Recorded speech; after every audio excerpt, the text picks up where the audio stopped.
Welcome to my YouTube channel. நம்ம இந்த வீடியோவில் என்ன பார்க்குறதுக்கு முன்னாடி நம்ம சேனலை சப்ஸ்கிரைப் பண்ணிவிட்டு அந்த பெல் ஐக்கனை கிளிக் பண்ணிக்கிங்க.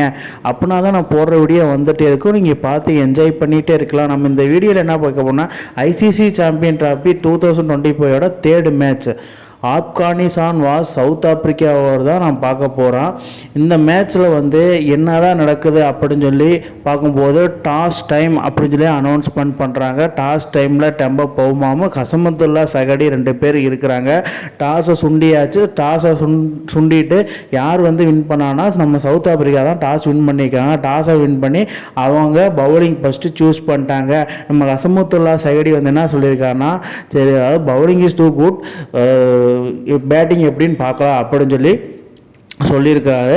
அதுக்கப்புறம் ஃபஸ்ட் இன்னிங்ஸை ஸ்டார்ட் பண்ணால் சவுத் ஆப்பிரிக்கா ஸ்டார்டிங்லேயே வந்து ஜோர்ஸி அவுட்டாக நம்ம ரியான் ரிக்கல்டன், அதாவது நம்ம மும்பை இந்தியன்ஸோட பிளட்டுன்னு சொல்ல எம்ஐ ஃபேமிலி, ரியான் ரிக்கல்டன் போட்டு போலான்னு பிறந்து எடுத்துட்டாப்பிள்ளைங்க நம்ம ஆப்கானிஸ்தான் பவுலரை. அதாவது ரஷீத் கான், முகமது நபி, அஸ்முசை, ஃபருக்கி இத்தனை பேர் இருந்தும், நூர் அகமது கூட இன்க்ளூடர், இத்தனை பேர் இருந்தால் யாரையுமே விட்டு வைக்கல. எல்லாத்தையும் போட்டு பொழந்து எடுத்து 50 ரன்னை ஸ்கோர் பண்ணுற 1 டவுன் இறங்கின டெம்போ பாமை பற்றி நம்ம எல்லாத்துக்குமே தெரியும். கேப்டன்சி நாக் அப்படின்னாலே நம்ம டெம்போ பவுமா தான். அந்த மாதிரி அடி காட்டுத்தனமான ஒரு அடி, அதாவது நிதானமான ஆட்டம்னா நம்ம டெம்போ பவுமா சிம்பிளாக ஆடி அவர் கேப்டன்சி இன்னிங்ஸை வந்து 50 ரன் அடிச்சுட்டு இருந்தப்போ 4 4 63 பால்லேயே 50 ரன் அடிச்சிருக்காரா. அது ரியான் ரிக்கல்டன் வந்து இது ஃபஸ்ட்டு ஐசிடி டிராஃபி, ஸோ அதை நல்லா பர்ஃபார்ம் பண்ண அவருக்கு நம்ம கொடுத்து நிற்கணும் அப்படின்னு சொல்லி சொல்லப்போ அவர் நின்று ஆடிட்டு இருந்தாப்புல. டெம்போ பவுமா வந்து இப்படியே ஆடிட்டு இருந்தாங்க, வேறு லெவலில் கேப்டன்சியில் வந்து லெஜண்ட் ஆயிடுவார் அப்படின்னு சொல்லிட்டு நல்லா ஆடிட்டு இருந்த டெம்போ பவுமா என்ன ஆயிடுச்சுன்னா, சடனாக வந்து நபி வீசின பால் எல்பிடபிள்யூ ஆகி அவுட்டு. எதுக்கு தேவையில்லாமல் ஸ்கூப் ஷாட் ஆடணும்? ஸ்கூப் ஷாட் ஆடி தேவையில்லாத அவுட் ஆனதுனால நபி காட்டா 1 விக்கெட். டப்புன்னு வந்து நபி வந்து எக்ஸ்பீரியன்ஸ் இங்கே வெளிப்படுத்தினால நபி வேறு லெவலில் பர்ஃபார்மன்ஸ் பண்ணியிருக்காரு. அதாவது இவருக்கு 39 ஏஜ்னு சொன்னால் யாருமே நம்ப முடியாது. அந்த மாதிரி ஒரு பர்ஃபார்மன்ஸ் கொடுப்பாரு. ஈஸ் த லெஜண்டுன்னு சொல்லலாம். வேறு மாதிரி, அதாவது சவுத் ஆப்பிரிக்கா எப்பப்போ இக்கட்டான சூழ்நிலையில் போனாலுமே நபியை கொண்டு வந்துடுவாங்க. ஏன்னா அந்தளவுக்கு வந்து எக்ஸ்பீரியன்ஸில் மோஸ்ட் பவர்ஃபுல் மேனும் கூட. அவர் வந்து பார்த்திங்கன்னா 10 ஓவர் வீசி 0 மேடுனா 51 ரன் கொடுத்து 2 விக்கெட்டை வேறு எடுத்திருக்காரு டீமுக்காக. அவரோட பர்ஃபார்மன்ஸ் வேறு லெவலில் இருந்திருக்கு.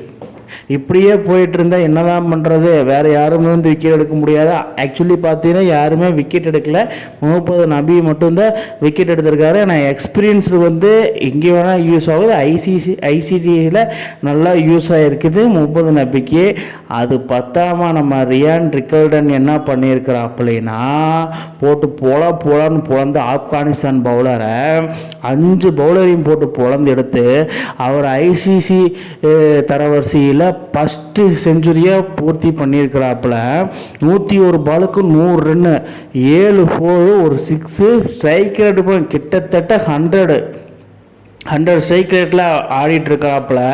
வேறு லெவல். அதாவது குண்டண்டிக்காவோட ஜெராக்ஸ்னே சொல்லலாம்.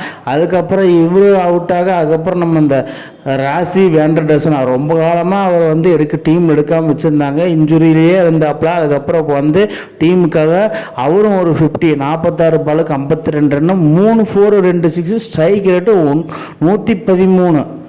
பார்த்தீங்களா? அதாவது எம்ஐ கேப்டனுக்கு இவங்க 2 பேர் விளையாடுறாங்க சவுத் ஆப்பிரிக்கா பிரான்சிஸ் டீமில். அந்த மாதிரி அந்த ஃபார்ம் வந்து அப்படியே அங்கேயும் சூப்பராக பர்ஃபார்மன்ஸ் பண்ணி கப் அடித்தாங்க. ஸோ அந்த ஃபார்ம் இதில் வந்து அழகாக கண்டினியூ ஆகுது. அதுக்கப்புறம் நான் ஈடன் மார்கன் சும்மாவா சொல்லுவாங்க, நம்ம வைஸ் கேப்டனை ஆரம்பத்திலேயே நாங்கள் வேறு மாதிரி ஆடுவோம் சும்மாவா அப்படி சவுத் ஆப்பிரிக்கா வந்து வளர்ந்து ஆப்கானிஸ்தான் டீம் கூட அடிக்கலன்னா என்னதான் பண்ணுறது அப்படின்னு சொல்லி அவரும் 52 ரன் 36 பால் 52 6 4 ஒரு 6 ஸ்ட்ரைக் ரேட்டு 145 நியர்பையில் போட்டு பொழந்து எடுத்துகிட்டு இருந்தார். அடிக்காத ஆளுன்னு சொன்னால் நம்ம டேவிட் மில்லரை தான் நம்ம சொல்லணும். டேவிட் மில்லர் வந்து நல்லா வந்து நிதானமாக ஆட்டத்தை வெளிப்படுத்திட்டு இருந்தார். சரி கடைசி ஒரு 2 ஓவர் தான் இருக்குது, மேட்சை ஃபினிஷிங் பண்ணி விடலாம்னா பறிக்கி போட்ட பாலில் அழகாக வந்து தூக்கி அடித்தா அவுட் ஆகிட்டு போயிட்டாப்புல. ஆனால் இவர் மட்டும்தான் அடிக்கல, மற்ற எல்லாருமே போட்டு போகணும்னு போந்துட்டாங்க.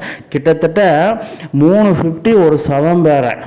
அதில் வந்து முகமது நபி தான் 2 விக்கெட் எடுத்திருக்காப்போ, ரியான் ரிக்கல்டர் 103. அதாவது ஆப்கானிஸ்தான் வந்து நீடு 316 ரன்ஸ் டு வின், அதாவது 316 ரன்ஸ் எடுத்தால் வேறு லெவலில் பலத்த வெற்றியாக வந்து அபார வெற்றின்னு கூட சொல்லலாம். இவங்க எங்கே போய் எடுக்க போகிறாங்க அப்படின்னு சொல்லி சவுத் ஆப்பிரிக்காவோட மைண்டு வாய்ஸ். செகண்ட் இன்னிங்ஸை ஸ்டார்ட் பண்ணேன் நம்ம ரமனுல்லா குருபாஸும் இப்ராஹிம் ஜார்டனுமே சுத்தமாக பர்ஃபார்மே இல்லை, அவுட்டு. அதுக்கப்புறம் அசமுல் ஓமர் சாய் அவர் அதுக்கு மேலே அவரும் அவுட்டு. இந்த 3 பேர்த்தையும் தூக்கினது யார்? நம்ம வந்து கைசேகா ரபாடாம லுங்கி இங்கடி, அதாவது ஒரு ஐசிசி சாம்பியன் டிராஃபி எடுத்துக்கிட்டாலே லுங்கி இங்கடியை கூட்டிகிட்டு போயிடுவாங்க. ஏன்னா லுங்கி இங்கடி வந்து ரென்னு கொடுத்தாலுமே குறைஞ்சது 2-3 விக்கெட்டு போடுவாப்புல. அந்த மாதிரி ஒரு கான்ஃபிடென்ஸ் லெவல் அவருக்கு இருக்குது கன்ஃபார்மு. அதனால தான் அவரை கூப்பிட்டு போனாங்கிட்ட அவர் ஒரு 2 விக்கெட்டு கடமைக்கு போட, இவங்க ஒரு 2 விக்கெட்டு கடமைக்கு போட, என்னதான் பண்ணுறத திக்குமுக்க ஆடிட்டு இருந்தா ஆப்கானிஸ்தானை ஸ்தம்பித்து போன தருணம்னு சொல்ல. அதுக்கப்புறம் நம்ம ராமர் ஷா மட்டும்தான் 2 டவுன் இறங்கி பொறுமையாக வந்து ஆடினா. ஏன்னா அசமதுல்லா சாயிரி கேப்டன், அணியோட கேப்டனை அவரையும் தூக்கிட்டாங்க.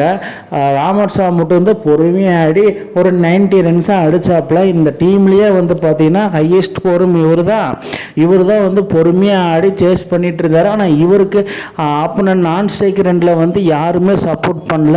ஸோ அதனால் இவர் மட்டுமே அடிச்சுட்டு இருந்த சமயத்தில் சடனாக வந்து கைசார் அப்போட தூக்கி போட்டு டப்புன்னு ஒரு விக்கெட்டை போட்டாங்க. மார்க்கா ஆன்சருக்கு ஃபைனலாக வந்து டெய்லண்டர்ஸை விக்கெட் எடுத்ததுனால என்னமோ தெரில, டப்புன்னு ஆப்கானிஸ்தான் விக்கெட்டு சரிஞ்சிச்சு.